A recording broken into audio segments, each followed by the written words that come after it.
Women's boxing is ridiculous. Women should be home making babies. This quote was made a little over 30 years ago by a promoter that was responsible for putting on shows on a major platform.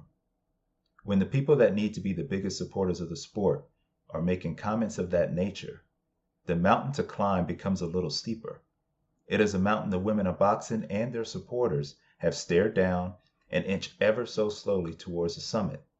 The climb is arduous, the air thin, and the bruises and scars are highly visible, ascending and falling for centuries just to be seen as viable as their male counterparts, pugilists. Perspective is gained by looking at circumstances through an opposite prism. To gain that perspective, we look at the then to the now.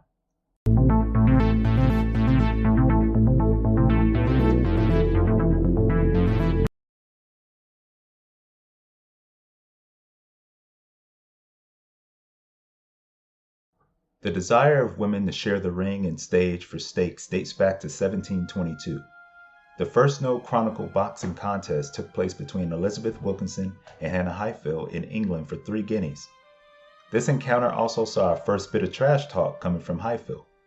While Highfield promised to give her more blows than words, she followed it up with, "She may expect a good thumping." What should have been an optimistic genesis of what was to come is more of a footnote to a male-driven sport that resisted the butterfly stage of its metamorphosis for far too long.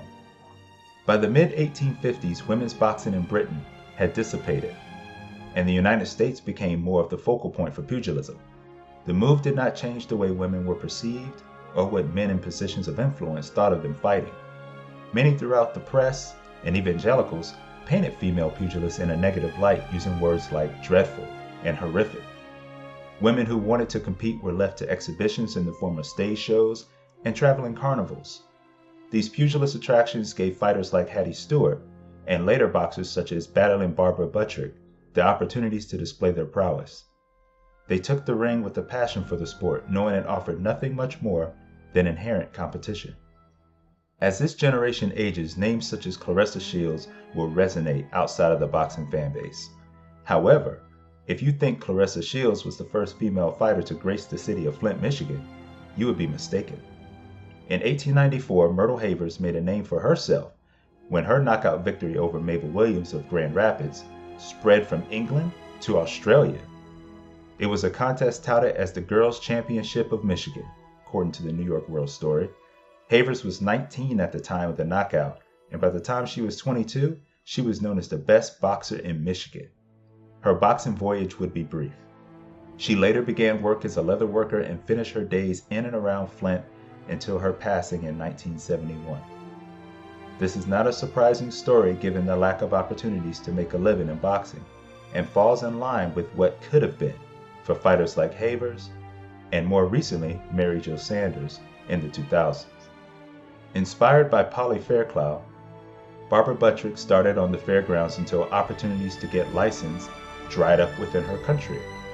The British Boxing Board of Control would not approve her for a license, leaving Buttrick with little choice but to leave her country in order to pursue her more ambitious dreams of pugilism. In 1954, her fight against Joanne Hagan was the first fight broadcast on national television. On October 8, 1957, in San Antonio, Texas, Barbara Buttrick defeated Phyllis Kugler for one of, if not the first, sanctioned and licensed women's bouts. There are many others that pushed women within boxing forward. There was Belle Martel, and Carol Polis, and promoter Eileen the Redhead Eaton. They were all trailblazers in their own right. However, the fight to glove up in the ring was far from over. Some fighters are more known for their battles outside the ring. There was Jackie the female Ali Tonawanda and Marion Lady Tiger Trimer, who led the charge for the legalization of boxing for women in the 1970s by taking their claims to court.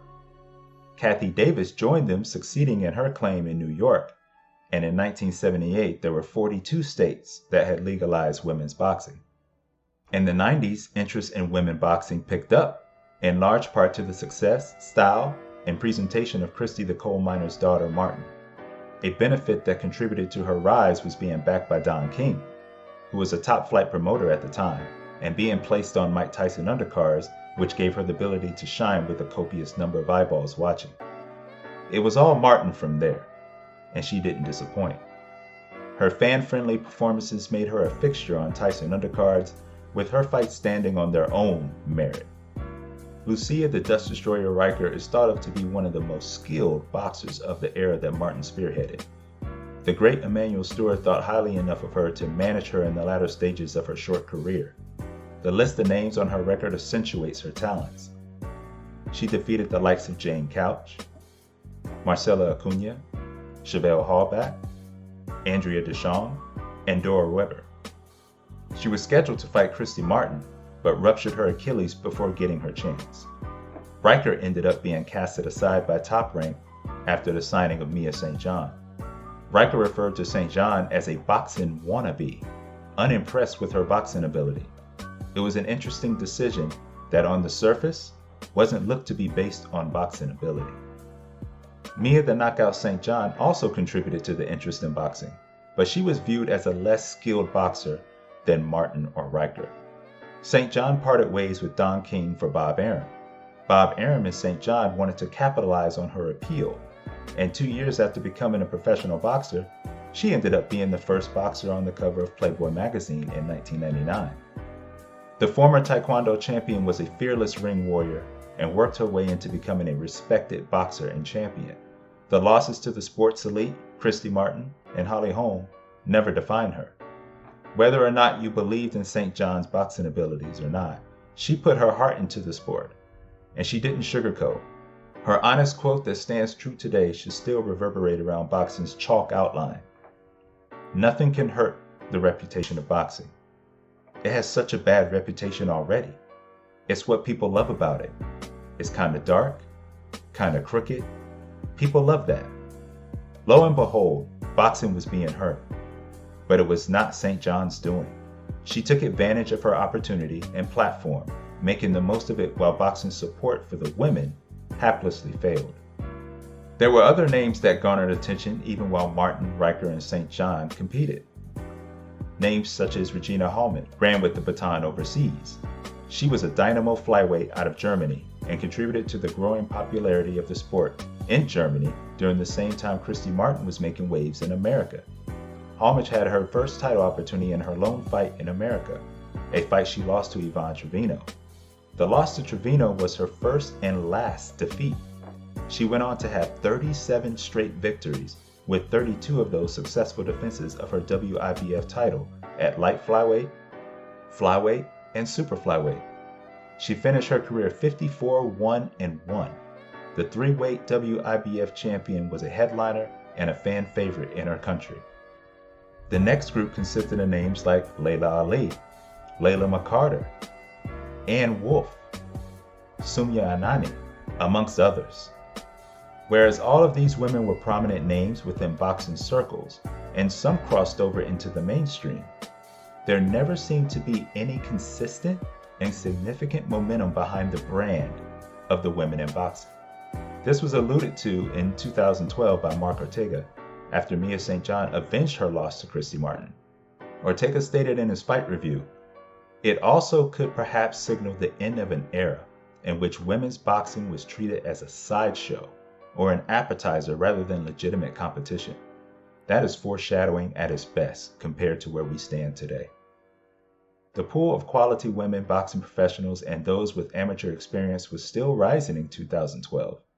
The late entry of an amateur program along with Olympic inclusion also played a role in the delayed advancement. While men have been fighting and getting recognized in the Olympics since 1904, women were finally getting a chance to participate in amateur bouts beginning in 1993, with the International Boxing Amateur Association, AIBA, now going by IBA, opening its doors. The grassroots gyms and amateur programs have been cornerstones to the personal growth of the fighters and the sport as a whole. The numerous tournaments that now take place on a biannual schedule allowed women to show their ring talents and prove beyond a doubt they belong. The word prove, combined with belong, may come across as subservient language, but the application here is appropriate. The efforts of Mary Kom, Queen Underwood, Katie Taylor, Marlena Sparza, and many others at the 2006 and 2008 AIBA World Championships further prove women are adept in the science of boxing and are serious about boxing. It led to the IOC's 2009 decision allowing women to compete in boxing as an Olympic sport. Women would start competing in the 2012 Olympic Games in London. Barbara Buttrick was one of the legends in attendance for the momentous occasion. In those historic games, we saw the following fighters take home medals.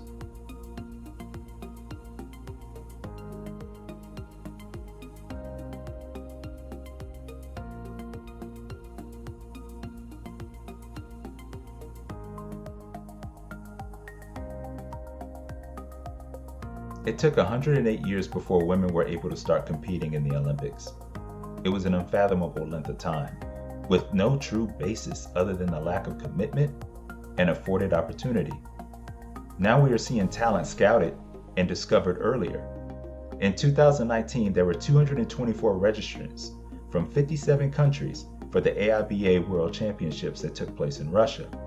When the AIBA started these World Championships in 2001, there were only 125 registrants from 30 countries. The fact that it has been a little over 20 years and the amateur system is seeing consistent turnouts worldwide speaks to the women across the world's dedication to boxing, along with their supporters. This dedication is shown even without much promoter, financial push, and in most cases major platforms being behind them when they turn professional. Either way, they fight on. Now let's go back to the quote at the beginning. The promoter who stated, "Women's boxing is ridiculous. Women should be home making babies," still promotes today. The positive news is this promoter has altered his stance since then for the better. He is still not seen as the biggest champion for the women of the sport, but change comes from within.